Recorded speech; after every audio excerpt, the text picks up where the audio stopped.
ఓంకారమంత్రసంయుక్తం నిత్యం ధ్యాయంతి యోగినః కామదం మోక్షదం తస్మై ఓంకారాయ నమో నమః. శ్రీ మహాగణాధిపతయే నమో నమః. శ్రీ సరస్వతీ దేవ్యే నమః. శ్రీ గురుభ్యో నమః. హరి ఓం. జిఎంకే టీవీ ప్రేక్షకులకు శుభోదయం. నేటి కాలమాన విశేషాన్ని గమనిద్దాం. స్వస్తి శ్రీ చాంద్రమాన విశ్వావసనామ సంవత్సరం దక్షిణాయనం శరదృతువు కార్తీక మాసం కృష్ణపక్షం తేదీ 17/11/2025 సోమవారం. సూర్యోదయం 6:04 సూర్యాస్తమయం 5:21 తిథి త్రయోదశి పూర్తిగా ఉంది. నక్షత్రం చిత్త రేపు తెల్లవారుజామున 5:01 వరకు.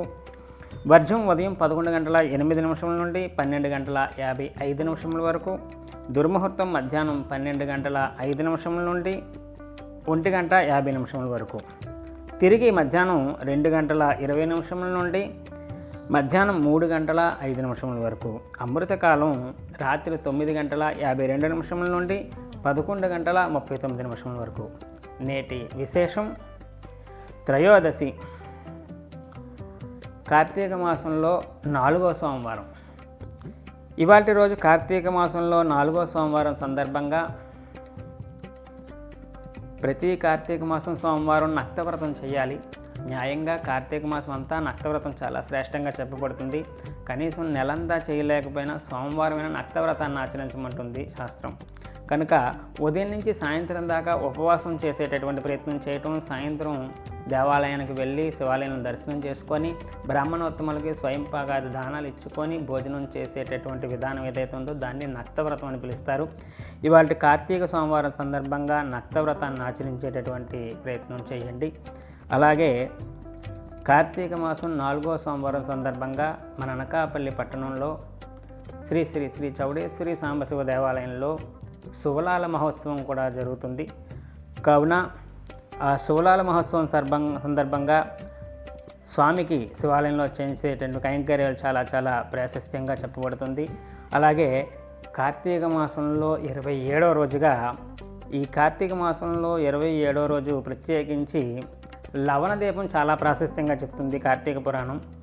లవణ దీపం అంటే ఉప్పు తీసుకొని ఉప్పులో మీకు ఎవరి శక్తి కొద్దీ వాళ్ళు, ఇవాళ రోజుల్లో బంగారం సాధ్యం కాకపోయినా ఆస్తి స్తోమత ఉన్నటువంటి వాళ్ళు వెండిలోని రజత దీపం పెట్టి దాంట్లో ఆవు నెయ్యి లేదా నువ్వుల నూనె లేదా అవిసె నూనె పోసి దీపం వెలిగించి పుచ్చుకునేటటువంటి బ్రాహ్మణోత్తములకి ఆ ఉప్పుతో సైతంగా ఉప్పు కూడా కేజింపావు చెప్పుని ఒక దాంట్లో పోసి ఆ మధ్యలో ఈ యొక్క దీపం పెట్టి, వెండి పెట్టలేనటువంటి వాళ్ళు ఇత్తడి లేదా రాగి దాంట్లో పెట్టచ్చు. అది కుదరకపోతే చలిమిడి లేదా మట్టి ప్రమిదిలోనైనా సరే పోసి ఈ యొక్క లవణంతో కూడినటువంటి దీపాన్ని దానం చేయడం చాలా చాలా విశేషంగా చెప్పబడింది.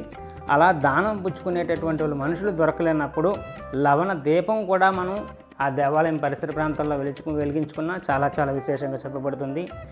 అలాగే ఇవాళ రోజు చేసుకోవలసినటువంటి దానాల్లో మద్గ ధాన్యం అంటారు. మద్గం అంటే సంస్కృతంలో మద్గం అంటారు, మనం తెలుగులో పెసలు లేదా పెసరపప్పు దానం కూడా చాలా శ్రేష్టంగా చెప్పబడుతుంది. కార్తీక మాసంలో 28వ రోజు అయినటువంటిది కొబ్బరికాయలు దానం చేయటం వల్ల, పంచామృతాలు మొదలైనటువంటివి దానం చేయటం వల్ల వచ్చేటటువంటి ఫలితం గురించి రేపటి కాలమానంలో తెలుసుకునేటటువంటి ప్రయత్నం చేద్దాం. హరి ఓం దశ బ్రహ్మార్పణమస్తు. సర్వం శ్రీ ఉమామహేశ్వరార్పణమస్తు. స్వస్తి. జ్యోతిష సలహాలకై సంప్రదించండి కోమలాపల్లి చౌడేశ్వరి నందన్ శర్మ, ప్రముఖ జ్యోతిష సిద్ధాంతి, ఆధ్యాత్మికవేత్త. శ్రీ చౌడేశ్వరి జ్యోతిషాలయం, చినరాజుపేట, అనకాపల్లి. Phone number 8500267002.